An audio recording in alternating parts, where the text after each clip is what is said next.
नमः शिवाय बंधुओं। विंध्येश्वर संहिता प्रथम खंड। तीर्थराज पे मुनियों का समागम।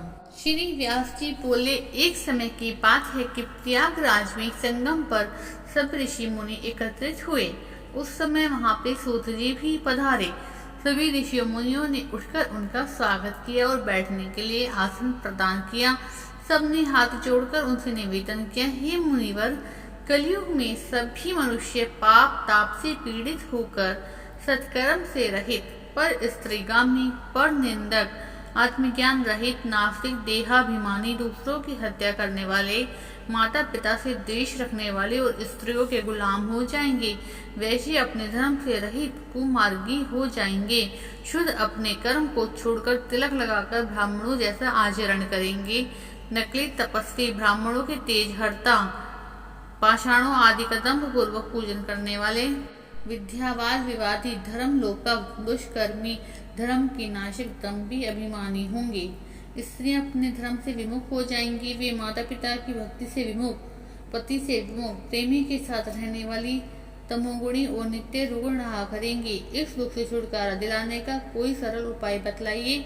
मुनि की यह कथा सुनकर सूत जी भगवान शंकर का ध्यान करके बोले।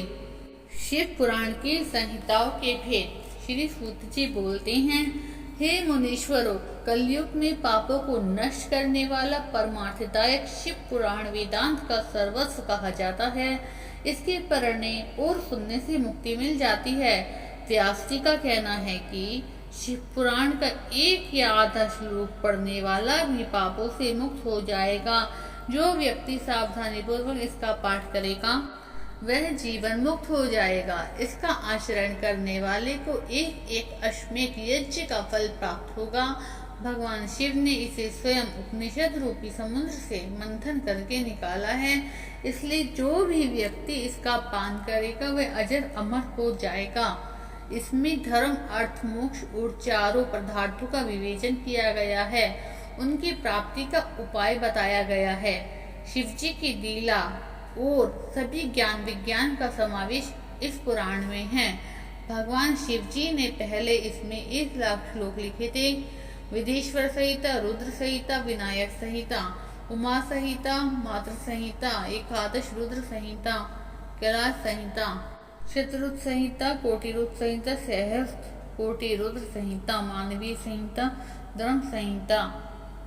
परंतु इस कलयुग में जीवों के उद्धार के लिए भगवान शिव ने इनमें कुल 24,000 श्लोक कर दिए हैं। जो इन सब संहिताओं का श्रवण करता है, पाठ करता है, वह जीवन से मुक्त हो जाता है। यह समस्त पुराणों में श्रेष्ठ और जीवों के कल्याणकारक है। अब हम विंध्येश्वर संहिता में ब्रह्मा जी का उपदेश सुनते हैं। सूत जी बोली, पूर्व काल में जब कल्पों का नाश हो गया और बाद में पुनः इस कल्प का उदय हुआ तो 6 कुलीन मुनियों ने सृष्टि के प्रारंभ होने पर विचार किया। सब सबसे परे है या नहीं, इसका निर्णय कराने के लिए ये ब्रह्मा जी के पास गए। ब्रह्मा जी ने बताया कि जो सर्वप्रथम उत्पन्न हुआ है उसमें मन वाणी की कोई गति नहीं है, तथा जो ब्रह्मा, इंद्र और शिव आदि महाभूतों और इंद्रियों की उत्पत्ति एवं समस्त संसार को पैदा करने वाला है, वही सबसे परे है। ऐसे सर्वज्ञ जगदीश्वर महादेव ही हैं जो भक्ति के द्वारा दर्शन देते हैं। रुद्र आदि देव भी उनके दर्शनों की अभिलाषा रखते हैं। उनकी भक्ति करने से ही उनके प्रसाद की प्राप्ति होती है। जैसे बीज से अंकुर और अंकुर से बीज बनता है।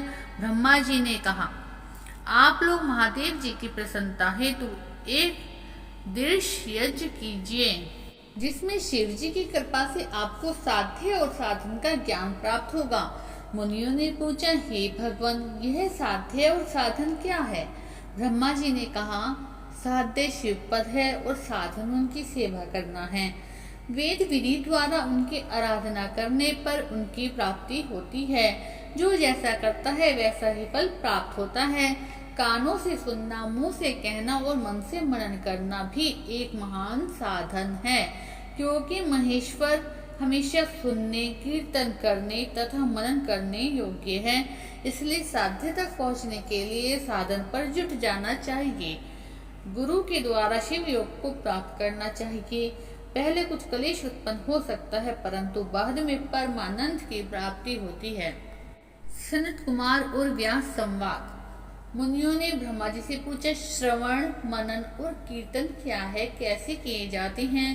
ब्रह्मा जी ने उत्तर दिया, ईश्वर के रूप, गुण, नाम और उनकी लीलाओं से अपनी पूजा, जप द्वारा रुचि उत्पन्न करना एवं लगातार युक्तियों सहित अपने मन को उनके सामने करना मनन कहलाता है। परब्रह्म महादेव जी या शंभु भगवान के नामों को बार बार लेना, जप करना ही कीर्तन कहलाता है। दृढ़ता से भगवान संबंधी शब्दों को कानों से सुनना भी श्रवण है। सत्संग में बैठकर महादेव जी की कृपा से श्रवण और कीर्तन करके उनका मनन करें तो यह सर्वोत्तम मनन है। इससे हमारी आत्मा पवित्र रहती है। सूत जी कहते हैं, हे मुनियों, मैं इस साधन के बारे में एक प्राचीन कथा सुनाता हूँ, उसे सुनो। एक बार सरस्वती नदी के तट पर मेरे गुरुदेव भगवान वेद व्यास जी तप कर रहे थे। वहां पर सनत कुमार जी ने उनसे पूछा, हे भगवान, शिव जी तो आपके प्रत्यक्ष सहायक हैं, फिर आप ऐसा कठोर तप क्यों कर रहे हैं? व्यास जी ने उत्तर दिया, मैं अपनी मुक्ति के लिए तप कर रहा हूँ। तब सनत कुमार जी ने कहा, ऐसा ही भ्रम मुझे भी हुआ था। इसी तरह मैंने भी अपनी मुक्ति के लिए मंदराचल पर्वत पर तप किया था। तब शिव जी की आज्ञा से उनके नंदीश्वर ने मुझे बताया था, शिव जी के कीर्तन, श्रवण और मनन द्वारा ही मुक्ति मिल जाती है। तब से मेरा भ्रम दूर हो गया। अतः व्यास जी, आप भी ऐसा ही करें। ऐसा सुनकर सनत कुमार जी चले गए। इस पर ऋषि ने पूछा, जो व्यक्ति श्रवण, कीर्तन, मनन नहीं करता, वह बिना प्रयत्न के किस प्रकार मुक्त हो सकता है? कृपा करके बताइए। फिर सूत जी ने लिंगेश्वर का परिचय देते हुए कहा। सूत जी ने बताया, यदि कोई व्यक्ति श्रवण, मनन, कीर्तन के स्थान पर शिवलिंग की स्थापना करके उसका पूजन करता है, तब भी वह संसार रूपी सागर से मुक्ति पा जाएगा। मैंने अपने ही गुरुजी से सुना है कि शिव जी ब्रह्म स्वरूप, निष्फल, कला रहित तथा काल रहित हैं। इस निष्फल में निराकार लिंग की प्रधानता है। वे सभी कलाओं से युक्त है और साकार निराकार से ही शिव जी ब्रह्म संज्ञक भी हैं।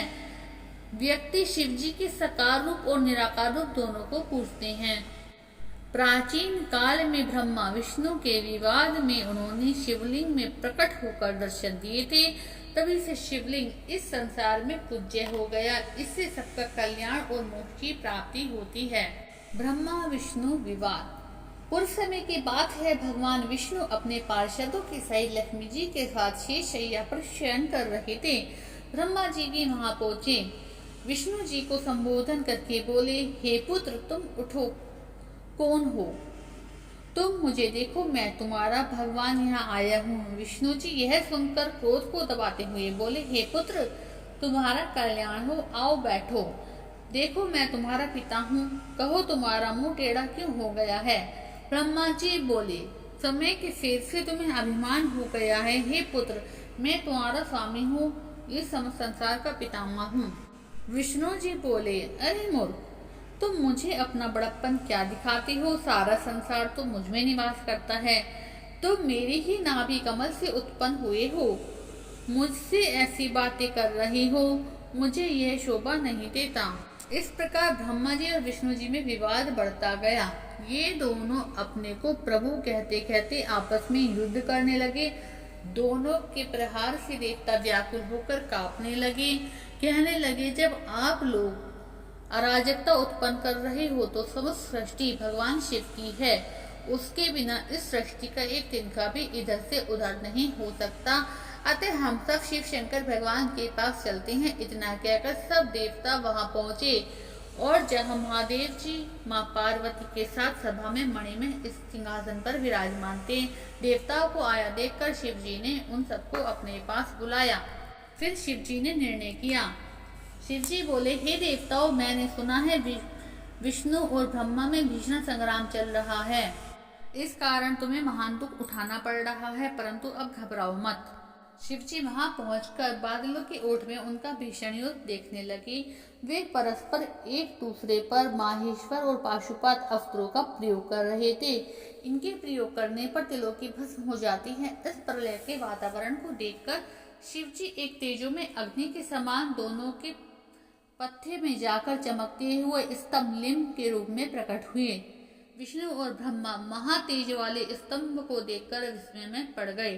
दोनों कहने लगे, यह इंद्रियातीत अग्नि स्वरूप स्तंभ क्या है, हमें इसका पता लगाना होगा। यह कहकर दोनों वीर शीघ्रता से चल पड़े। विष्णु जी शूकर का रूप धारण करके पाताल में गए। ब्रह्मा जी हंस का रूप धरकर ऊपर आकाश में गए, परंतु दोनों में से किसी को भी उस प्रकाश में लिंग के भेद का पता नहीं चला। ब्रह्मा जी ने आकाश में केतकी का फूल देखा और उसे तोड़कर ले आए। उन्होंने ये निश्चय कर लिया कि उनको महातेजस्वी स्तंभ का पता चल गया हो। वे केतकी के फूल को लेकर विष्णु जी के पास चले आए। विष्णु जी ने ब्रह्मा जी के पैर पकड़ लिए। ब्रह्मा जी के इस छल को देखकर शिव जी उसी समय वहां प्रकट हो गए। विष्णु जी ने भगवान शंकर के चरण पकड़कर प्रणाम कर कर कहा। विष्णु जी की इस महानता से भगवान शिव बहुत प्रसन्न हुए। उन्होंने प्रसन्न होकर उनकी सत्यवादिता की प्रसन्नता की और समता प्रदान की। इसे भगवान शंकर ने विष्णु भगवान को एक नाम दिया। इसलिए कारण ही भगवान विष्णु को सत्य नारायण कहा जाता है। बोलिए सत्यनारायण भगवान की जय। आगे की कथा हम सावन मास के तीसरे दिन अनिता कल श्रवण करेंगे। इसमें हर हर महादेव लिखना ना भूलें। हमारे चैनल पे नए हैं तो चैनल को सब्सक्राइब करके ऑल सेलेक्ट करें ताकि आपके पास हमारी आने वाली सभी वीडियो पर नोटिफिकेशन मिल जाए।